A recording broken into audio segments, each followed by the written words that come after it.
Thank you very much indeed, and thank you so much for the invitation to present, both from IRCC and also from Prosperity's the partnership. I've really reflected on this morning and how it resonated for me as an official of 25 years in the Australian government. So it's taken me back to program work and policy work that I've certainly had some experience in a little while ago now. As Dan mentioned, I've been globe-trotting for the last little while, and I have found myself in Geneva, not spending a huge amount of time in Geneva, but travelling elsewhere, and with the International Organisation for Migration.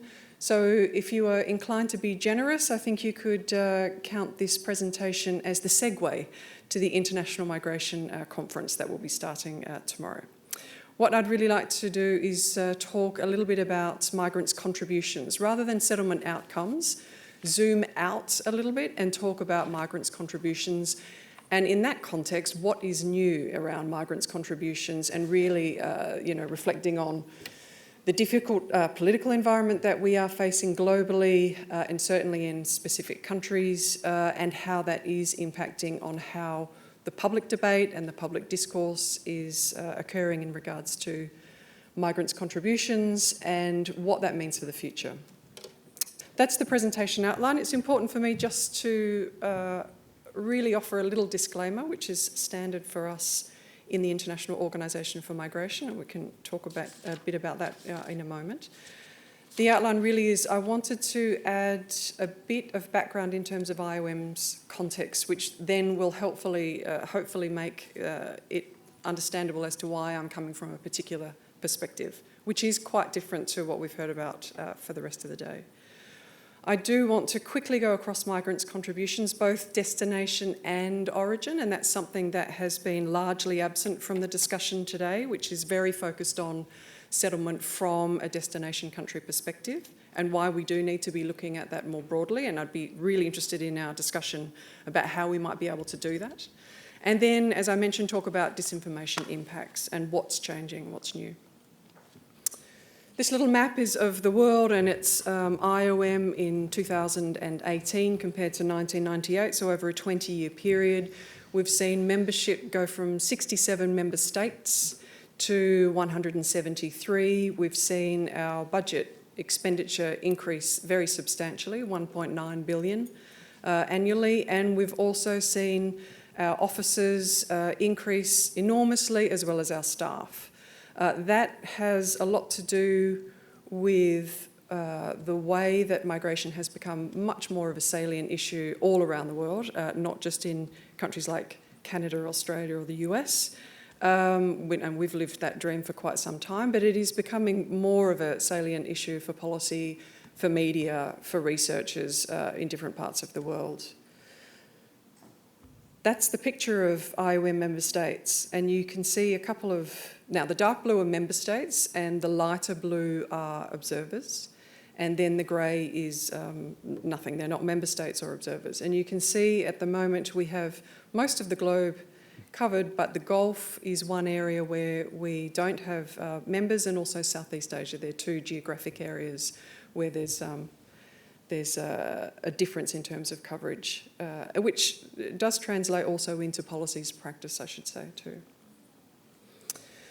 In the context of refugees and being asked to discuss the issue of refugees, I thought this would be useful for people to reflect on the changing nature of migration and displacement. Displacement and the normative legal framework that was set, as you know, quite some time ago in the 1951 Refugee Convention has changed quite a lot. Migration patterns and processes have changed very significantly in that time.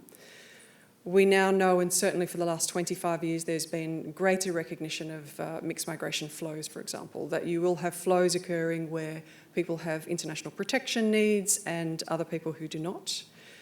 We know that categories can shift, that people can move from one category or be in different categories at the same time, making the policy construct very difficult in certain circumstances and questionable in many. And we also know that the agency of refugees has increased very significantly, including because of transnational connectivity. And I might just note that Syrian refugee is on a plane in Turkey about to be flown with his family to Canada. And that was taken by the IOM photographer a few years ago now. The question of refugees or migrants, I wanted to anticipate this. I think it'll probably come up in the discussion session later, but let's talk about it now. This is an infographic that Jorgen Carling, a research professor at the Peace Research Institute in Oslo, has developed. It's the two models of how we talk about migrants and refugees. One is the inclusivist definition. For example, the United Nations Department of Economic and Social Affairs defines international migrant as foreign-born. So that includes refugees. It's regardless of policy category. And yet others do talk about refugees being separate from migrants. Within our context, which is an operational setting, IOM is an operational agency, we work with all different types of migrants right the way through the migration cycle. So it makes a lot of sense in so many different settings for us to be talking about migrants, including refugees. And that's also very relevant when we're talking about settlement outcomes and integration and inclusion. Now, the big question, why do we need a balanced discussion on migrants' contributions? As we all know, the prominence of migration has really changed at the national level for many countries and also at the international level. We're certainly seeing further polarisation of public debates on migration, and we also know that rigorous and evidence-based analysis have diminished, including for the reasons actually discussed earlier in terms of not having access to data, administrative data, reduced research programs that are occurring on migration and integration around the world. So it's making it more challenging, let alone the public discourse in terms of policy settings. What's the evidence base underneath policy? Sometimes we scratch our heads and think, well, there isn't an evidence base under that piece of policy determination, and perhaps if we did look at the evidence base, you'd come up with a different conclusion and a different policy setting. We often find that migrants' contributions are overlooked, and this is particularly important for all of us, even standing and sitting in a country like Canada or Australia, which is a country that has been built on immigration, population issues and so forth over time, a country of immigration.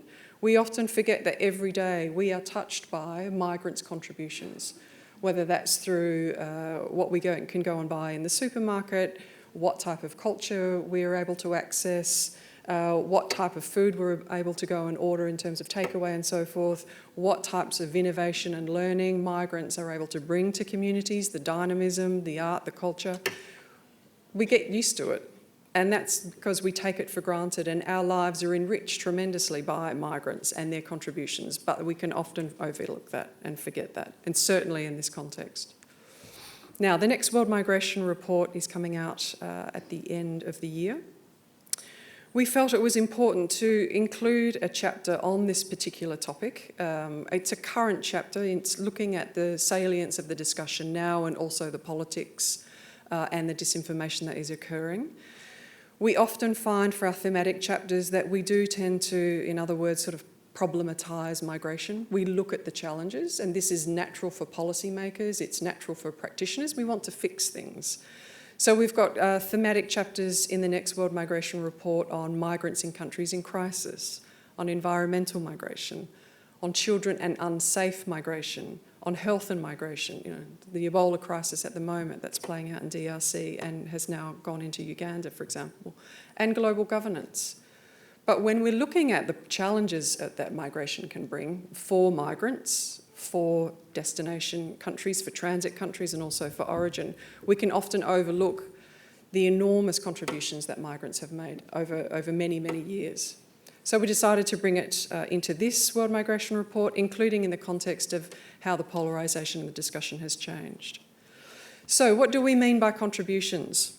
This is quite different to the rest of the discussion, I acknowledge, that we've heard this morning, especially. It's not focused on settlement outcomes. Settlement outcomes is very nationally focused in the country's interest. And I certainly, that sentiment resonates very strongly as an former Australian official. But this is looking at it more broadly. This is really zooming out and looking up and looking across different geographies and different ways of thinking about how migrants have contributed. So we look specifically at sociocultural, civic political contributions as well as economic. We found overall, in looking at all of the literature, this is a state-of-the-art kind of chapter. We do know that the ability to contribute definitely depends on policy settings, as well as the rights that are afforded to migrants in those different settings, whether that's in origin, say as a returning migrant, origin in regards to the civic and political rights that may be removed, that may be downplayed, that may not exist, for example, and that's one that's particularly relevant for refugees. Sociocultural contributions, I'll go through this very quickly. Mentioned this earlier, food and culinary traditions. The photo on the right there is of Hazaras, who are asylum seekers in Indonesia, taken by Musa Muhammad, one of our IOM photographers, when he was there on a mission. We know that it helps foster integration. It has had enormous impact on food diversity globally throughout the world. Some very interesting studies that have been done recently and reported in scientific journals. And we know that they provide opportunities for social bonding.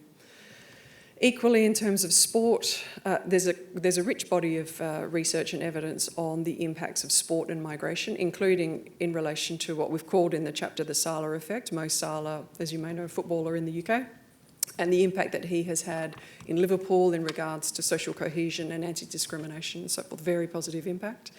And we also know that there are big programs that run, and certainly in Australia, where I'm from, they run at the state level in particular, but also at the local council level. And they're used to really foster integration and inclusion right the way through the school system and beyond. Sociocultural contributions, there's some very interesting research actually that's been conducted on music and dynamism and superdiversity and the impact of the popular pop culture and music really in terms of having a very high proportion of migrants. They're very overrepresented in terms of entertainment sectors. We also know that social remittances, Dan mentioned earlier, new ideas, values and practices that go both ways, countries of origin, countries of destination. Some examples that certainly have been found very strongly in the literature include changes in regards to gender norms, people returning from some countries, returning back as migrants to more conservative countries, then being able to bring those social remittances and ideas for change along with them. I just note there too, social remittances are not necessarily always positive. They can be negative in certain contexts. Some migrants, for example, going and working in regimes that are not democratic, that are autocratic and really being influenced by those types of regimes, then going back into democratic countries and having difficulties integrating. Now, civic political contributions, we have talked about this to some extent today already. Engagement in governance and politics at all levels. Volunteer work is another area. There's some very interesting research that's been conducted in California looking at different migrant groups and those migrant groups that are more likely to volunteer and trying to understand why they would be engaging in that way at a much higher level. Migrants, including refugees, is a very important area of research that's really emerged in about the last sort of 15 years as agents of change in peace building and reconstruction processes and incorporating them more into the peace building post-conflict settings earlier on in the process and the impact that that is having.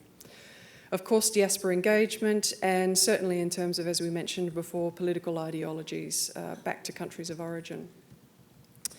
Here's some work that we've incorporated within the chapter that's been adapted from Marovska, and she's looked at the various factors that can enable and constrain migrants' civic political contributions, global, national and also local level. But what I would just really highlight there, rather than look at all of those, is that quite a few of those are structural. So they relate to policy settings, they relate to norms at the international level. Of course, that's treaties, that's international law, customary international law and so forth.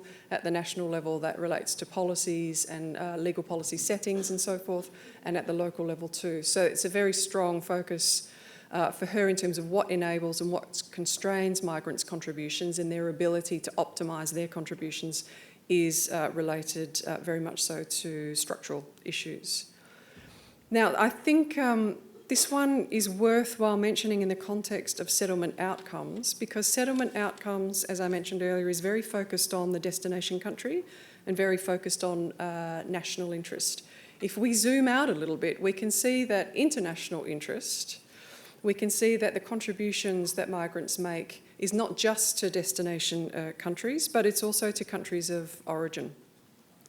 We've tracked this fairly carefully through the existing sort of literature, and there are some very interesting recent studies, as well as some that go back many, many years, particularly on migrants' remittances, but also on the positive influence of, again, returning migrants, as well as those who are intending to migrate and ensuring that they have adequate educational qualifications and socioeconomic sort of status.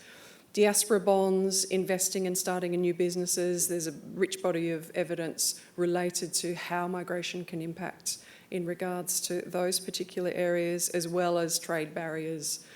We should also mention, we've discussed earlier today, we talked about brain waste, but from origin countries' perspectives, that's also in regards to brain drain, and that is the loss of particularly high-skilled people who migrate overseas. But there's also another body of work that does look at circular migration and what that can actually return, what those migrants can return in other ways, in other settings.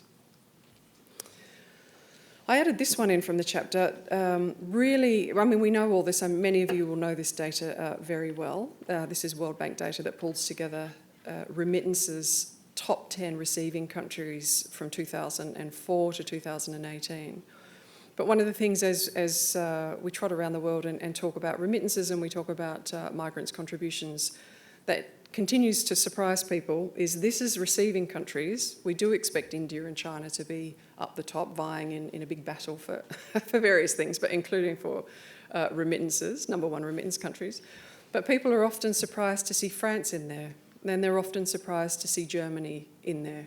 So when we talk about, and I've heard some of that language today, it's not my favourite language, I must say, the global south and the global north, constantly we have to be very mindful of trying to make sure that we're not assuming an old kind of paradigm in regards to migration, that we are constantly looking at the data, looking at the evidence, and not just seeing it as, destination countries are all the rich countries. We know that from the existing body of evidence in South-South migration, which we'll hear about tomorrow in one of the plenaries, that is changing. That dynamism is changing, including because we have more data than we have ever had before within a lot of developing country settings.